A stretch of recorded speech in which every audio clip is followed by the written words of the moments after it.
একজন সাবেক মার্কিন গোয়েন্দা এখন ইরানে, আর তাকে ধরতে ঘোষণা করা হয়েছে প্রায় 2,35,00,000 টাকা পুরস্কার। যুক্তরাষ্ট্রের বিমান বাহিনীর সাবেক গোয়েন্দা কর্মকর্তা মনিকা উইটকে ধরিয়ে দিতে $2,00,000, যা বাংলাদেশে প্রায় 2,35,00,000 টাকা পুরস্কার ঘোষণা করেছে এফবিআই। অভিযোগ রয়েছে তিনি 2013 সালে ইরানে পালিয়ে যান এবং বর্তমানে সেখান থেকেই যুক্তরাষ্ট্র বিরোধী কর্মকাণ্ডে জড়িত। এফবিআই জানিয়েছে, ইরানের বর্তমান সংকটময় পরিস্থিতিতে তার অবস্থান সম্পর্কে কোনো তথ্য থাকলে তা জানাতে সবাইকে আহ্বান জানানো হয়েছে। এফবিআইয়ের কাউন্টার ইন্টেলিজেন্স বিভাগের কর্মকর্তা ড্যানিয়েল ওয়ার্সবিকি বলেন, তাকে ভুলে যাওয়া হয়নি এবং তাকে বিচারের মুখোমুখি করা হবেই।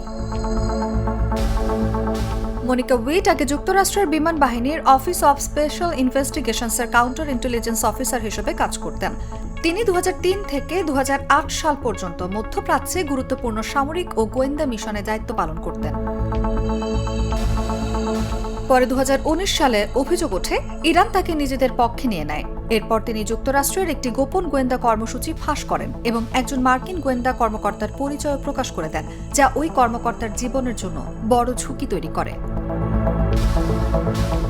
অভিযোগপত্র অনুযায়ী 2012 থেকে 2015 সালের মধ্যে তিনি ইরানি গোয়েন্দাদের সঙ্গে যুক্ত হয়ে যুক্তরাষ্ট্রের গুরুত্বপূর্ণ গোপন তথ্য সরবরাহ করেন, যা ইরানের সুবিধায় ব্যবহৃত হয়।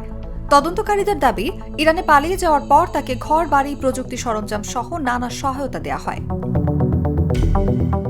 তবে বর্তমানে তিনি কোথায় আছেন বা তার কোনো আইনজীবী আছে কিনা তা এখনও নিশ্চিত নয়। যুক্তরাষ্ট্র সরকার তাকে গ্রেফতারের সর্বোচ্চ চেষ্টা চালিয়ে যাচ্ছে। নিউজ ডেস্ক, জাগো নিউজ।